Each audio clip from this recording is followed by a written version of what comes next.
Hello everyone, easy शिक्षा express channel में आपका बहुत बहुत स्वागत है। देखिए, इस वीडियो में हम फोटो इलेक्ट्रिक इफेक्ट के बारे में पढ़ेंगे। पिछले वीडियो में जैसे कि हमने प्लैंक थ्योरी के बारे में पूरा कंप्लीट इन्फॉर्मेशन ले ली है। अब इसके आगे का नेक्स्ट जो टॉपिक हमारे सामने आता है वो फोटो इलेक्ट्रिक इफेक्ट है। इस टॉपिक के ये topic examination point of view से बहुत इंपॉर्टेंट हो जाता है, तो इसको आप अच्छे से समझ लीजिए, क्योंकि इससे भी और भी कई आपके जो सिलेबस दिया है उसमें कई सारे टॉपिक इसी से निकले हुए हैं। तो आप इसको अच्छे से समझिए। देखिए, फिगर आपके सामने ये पहले से बना हुआ है। देखिए, पहले क्या होता है, ये एक इवैक्यूएटेड ट्यूब होता है। ठीक है, इवैक्यूएटेड ट्यूब जो होता है बेसिकली ट्रांसपेरेंट होता है, और ट्रांसपेरेंट होने के साथ साथ इसमें दो साइड पे एक प्लेट लगाई जाती है, दो प्लेटें लगाई जाती हैं। एक प्लेट जो होती है वो इमिटिंग प्लेट होती है, और दूसरे साइड उसके अपोजिट साइड कलेक्टिंग प्लेट्स होती है। ठीक है, और इस इमिटेड प्लेट पे जो है रेडिएशन हो रहा होता है। इतना तो सेटअप आपको समझ में आ रहा है। इमिटिंग और कलेक्टिंग, इमिटिंग नाम से ही पता चल रहा है, इमिट करना निकालेगा, और कलेक्टिंग, कलेक्ट का मतलब वो कलेक्ट करेगा।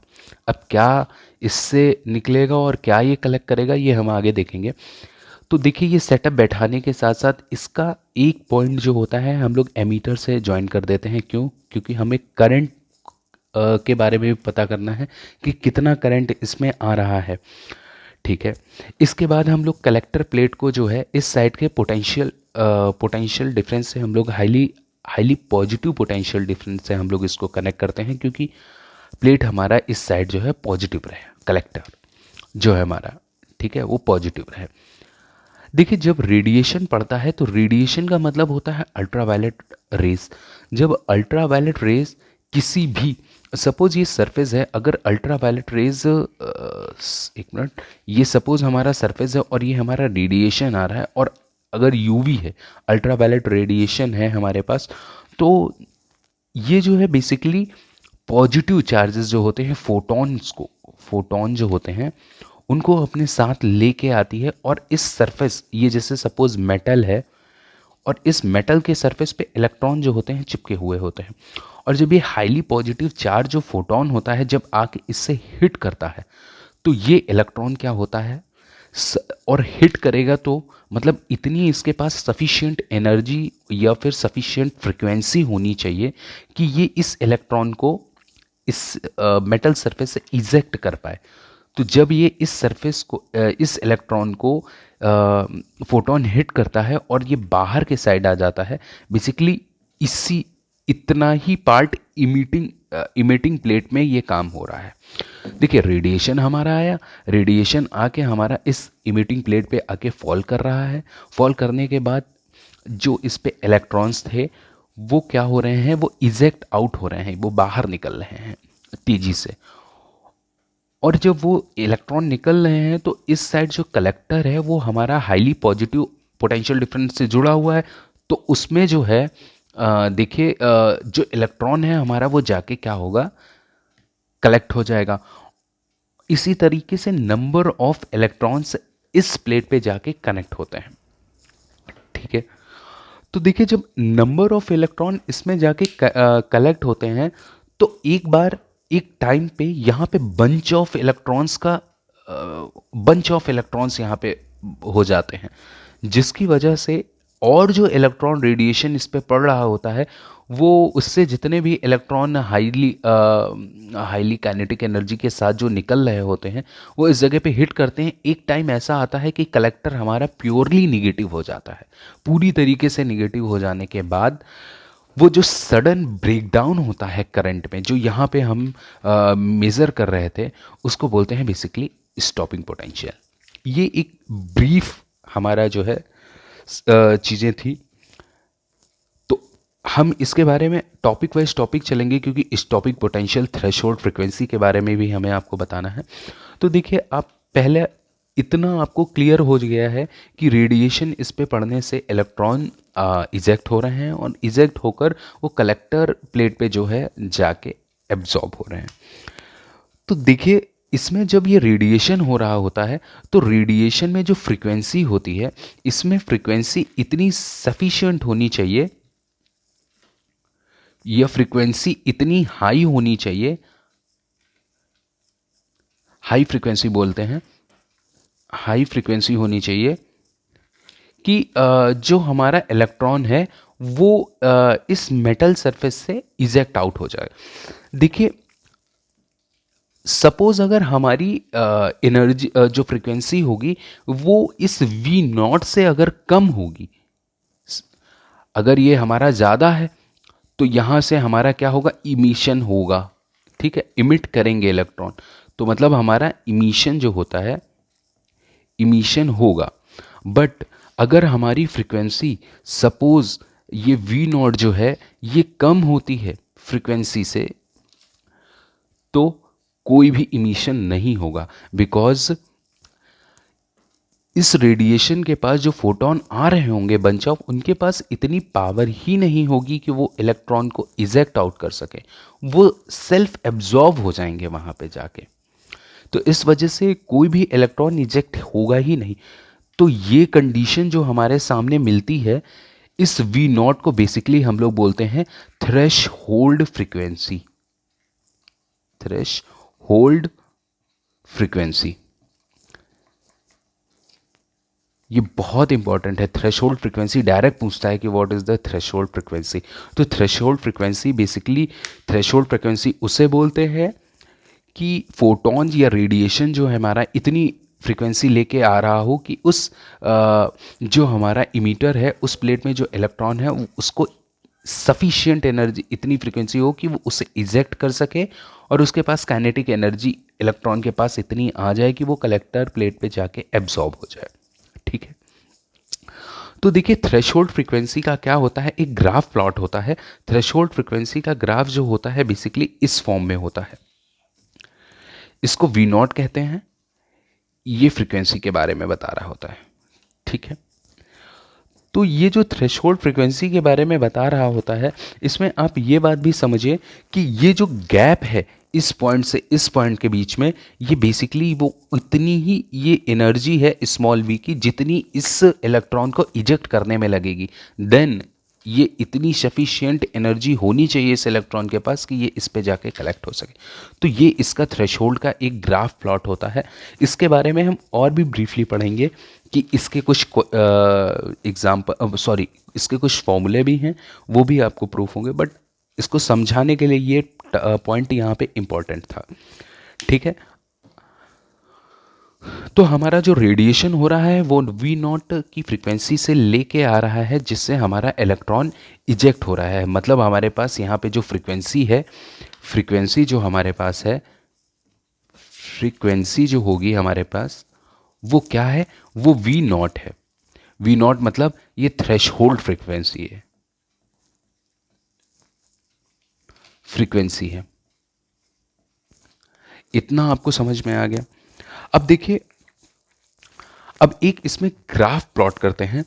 देखिए ग्राफ हम लोग बेसिकली किसके बारे में प्लॉट होगा, जो हमारा कलेक्टर वोल्टेज है और जो फोटो इलेक्ट्रिक करंट जनरेट हो रहा है उसके बारे में हमारा ग्राफ बनेगा। ठीक है, तो देखिए फिगर को हम लोग ब्रीफली समझ लिए हैं।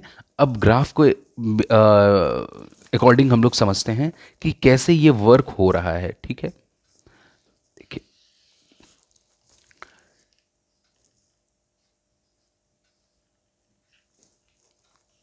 ये हमारा एक ग्राफ प्लॉट हुआ।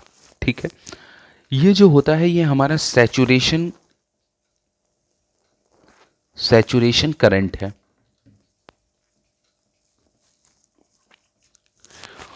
ये हमारा कलेक्टर वोल्टेज है।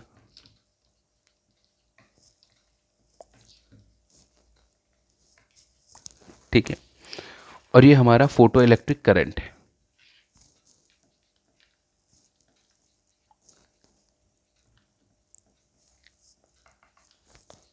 करंट, फोटो इलेक्ट्रिक करंट हुआ। तो देखिए इस जगह पे जो वी नॉट है, ये वी नॉट यहाँ पे निगेटिव पोटेंशियल के बारे में बता रहा है। और जो ये हमारा कलेक्टर वोल्टेज है, ये कलेक्टर वोल्टेज ही वही है, कलेक्टर वोल्टेज है जो इस प्लेट से जुड़ा हुआ है और वो हाईली पॉजिटिव है। इस साइड की वैल्यू सारी की सारी पॉजिटिव में आएंगी। ठीक है, ग्राफ के ये जीरो यहाँ पे ले, ये इधर की वैल्यू पॉजिटिव होंगी और इस साइड की वैल्यू निगेटिव होंगी, ठीक है। अब देखिए फोटो इलेक्ट्रिक करंट जो होता है हम लोग वाई एक्सिस पे लेते हैं और जो हमारा कलेक्टर वोल्टेज है वो हम लोग एक्स एक्सिस पे लिए हुए हैं, ठीक है। तो सैचुरेशन, जो यहाँ सैचुरेटेड करंट है वो देखिए क्या है, ये ग्राफ को आप समझिए कि देखिए जब हमारा यहाँ से इलेक्ट्रॉन इमिटेड प्लेट से जो हमारा इलेक्ट्रॉन निकलता है और कलेक्टर पे जाके कलेक्ट हो रहा है इलेक्ट्रॉन, तो देखिए इसमें जो हमें करंट मिलता है वो सैचुरेशन करंट बोलते हैं उसको। उस एमीटर पे जो हमारा यहाँ पे डिटेक्ट हो रहा है उसको हम लोग क्या बोलेंगे, सैचुरेशन करंट। सैचुरेशन करंट हमारा सिंपली यहाँ पे इस टाइप का होगा जो कि एक हिसाब से पैरेलली चल रहा होगा एक्स एक्सिस के, ठीक है। बट जब रेडिएशन कॉन्टिन्यूसली होगा और यहाँ पे बंच ऑफ इलेक्ट्रॉन्स, मतलब इलेक्ट्रॉन्स से ये पूरी प्लेट ढक जाएगी और ये प्लेट पॉजिटिव से किससे, पॉजिटिव से चेंज होकर निगेटिव की तरफ जब हो जाएगी, तो एक टाइम में ऐसा आएगा कि ये कलेक्टर प्लेट जो होती है इलेक्ट्रॉन को कलेक्ट करना बंद कर देती है। उसको जब सडन स्टॉपेज आता है तो उसको बोलते हैं स्टॉपिंग पोटेंशियल, ठीक है। तो देखिए जब करंट हमारा सैचुरेशन था, जब धीरे धीरे निगेटिव हमारा ये प्लेट होने लगा कलेक्टर, तो देखिए स्लाइटली ये फिर किधर से जा रही है, पॉजिटिव पोटेंशियल टू हमारा कैसे जा रही है, निगेटिव पोटेंशियल की तरफ। और निगेटिव पोटेंशियल जब ये जाता है हमारा, तो एक सडन जो हमारा कट डाउन आता है उसी को हम लोग वी नॉट से डिनोट करते हैं, ठीक है। वी नॉट यहाँ पे बेसिकली वी जो है, वी नॉट जो हमारा यहाँ कैपिटल वी है, ये फ्रीक्वेंसी नहीं डिनोट कर रहा है। और देखिए अब दिखेगा, तो इसको हम लोग क्या बोलेंगे, stopping, stopping potential, stopping potential हम लोग बोलेंगे इसको। ये सारी कंडीशन हम लोग फिगर के अकॉर्डिंग अब समझ लीजिए, ये ग्राफ और ये फिगर। अब देखिए इसके बारे में कुछ ऑब्जर्वेशन भी बनती हैं। ऑब्जर्वेशन क्या है कि कुछ इसके फ्रीक्वेंसीज के बारे में बात होगी अब, और काइनेटिक एनर्जी ऑफ इलेक्ट्रॉन्स के बारे में होगी, और जो नंबर ऑफ इलेक्ट्रॉन जो इमिट कर रहे हैं उनके बारे में बात होगी कि कौन सी चीज़ किस पे डिपेंड कर रही है और किस किस तरीके से आगे बढ़ रही है, उस चीज़ के बारे में हम लोग इस पे डिस्कस करेंगे। देखिए ये जो है फोटो इलेक्ट्रिक इफेक्ट के कुछ फॉलोइंग रिजल्ट्स हैं हमारे सामने। देखिए फॉलोइंग रिजल्ट के अंडर पे 4 पॉइंट्स आए हुए हैं। अब देखिए इनको हम लोग समझने की कोशिश करेंगे। ग्राफ जो हम लोग हैं प्लॉट करने के बाद ये सारे पॉइंट हमें एग्जामिनेशन में लिखना बहुत इंपॉर्टेंट है। तो देखिए जब पहला पॉइंट हमारा क्या बोलता है, number of electron are emitted if the incident radiation frequency is less than threshold frequency.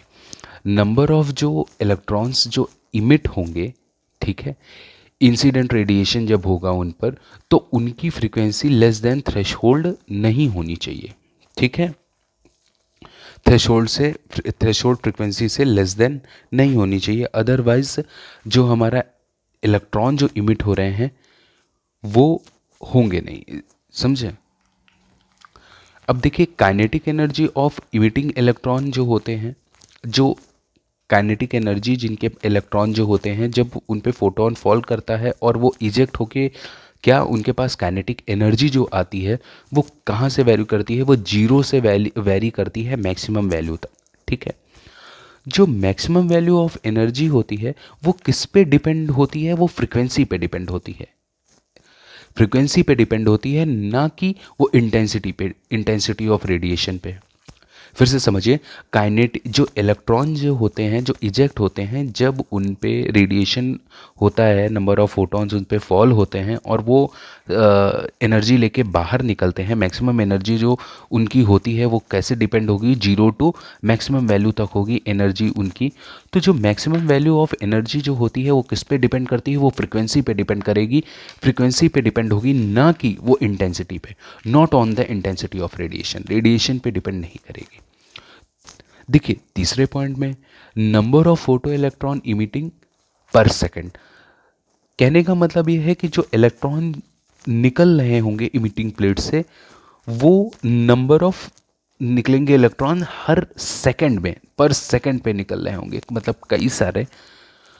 और देखिए जो फोटो इलेक्ट्रिक करंट है वो किस पे डिपेंड करता है, इंटेंसिटी पे। अब ऊपर देखिए जो एनर्जी थी वो डिपेंड किस पे कर रही थी, फ्रीक्वेंसी पे, वो इंटेंसिटी पे डिपेंड नहीं कर रही थी। पर यहाँ का जो फोटो इलेक्ट्रिक करंट है वो किस पे डिपेंड करेगा, इंटेंसिटी ऑफ रेडिएशन, कि कितना इंटेंस है हमारे पास जो हो रहा है रेडिएशन उस क्या कहते हैं इमीटर पे।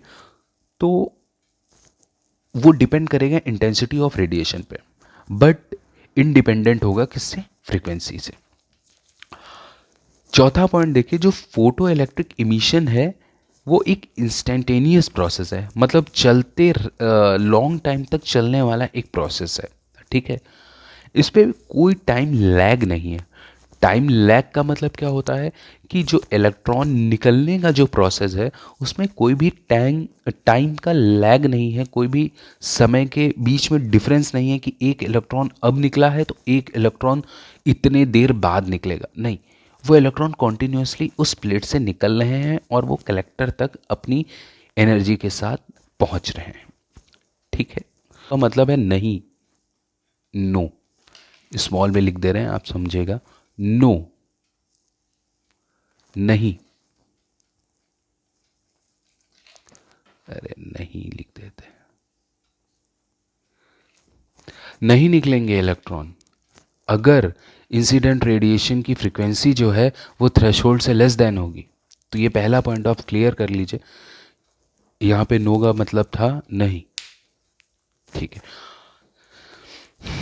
देखिए आपका फोटो इलेक्ट्रिक इफेक्ट यहीं पे कंप्लीट होता है। और I hope you like this video. If you like this video, please like and subscribe my channel. Thank you.